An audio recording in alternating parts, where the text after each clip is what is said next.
Halo Japers, selamat datang kembali di channel ini. Kali ini, kita bakal bahas sosok yang lagi ramai dibicarakan di seluruh jagat maya, KDM. Nama yang bikin penasaran, disukai banyak orang, tapi juga tak sedikit yang menaruh rasa benci. Pertanyaannya, apakah KDM bisa jadi calon presiden Indonesia berikutnya? Sebelum kita bahas kemungkinan itu, kita lihat dulu perjalanan KDM. KDM memulai karirnya bukan dari dunia politik. Awalnya, dia dikenal lewat dunia bisnis dan media. Karismanya, gaya bicaranya yang lugas serta citra berani dan tegas membuatnya cepat menarik perhatian publik. Namun belakangan, langkah-langkahnya mulai menapaki ranah politik, mulai dari tampil di acara publik, bicara soal kebijakan, hingga menyinggung isu-isu nasional yang sensitif.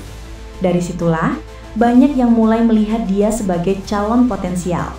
Tapi seperti pepatah, semakin tinggi pohon, semakin kencang anginnya. KDM tidak luput dari kontroversi.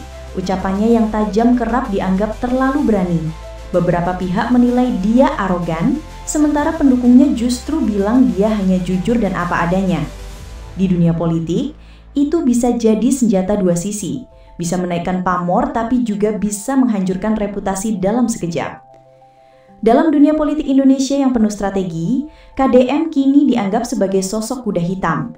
Dia tidak sepenuhnya berafiliasi dengan partai besar, tapi punya daya tarik massa yang kuat di dunia digital.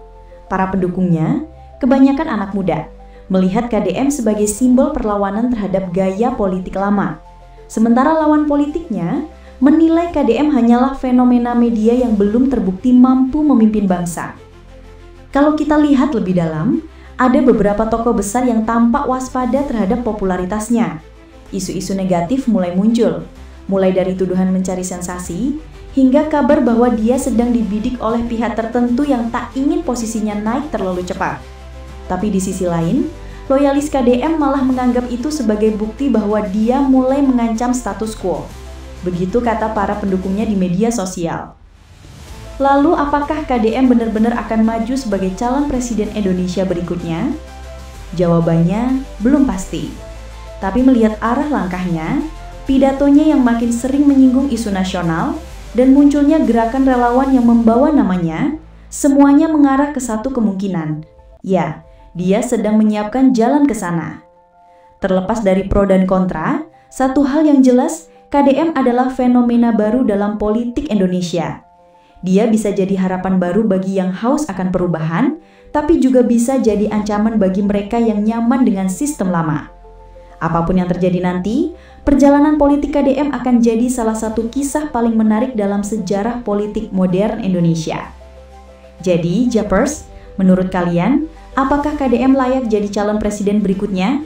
Tulis pendapat kalian di kolom komentar. Jangan lupa like, share, dan subscribe kalau kalian ingin terus update berita-berita tajam dan kontroversial seperti ini. Sampai jumpa di video berikutnya.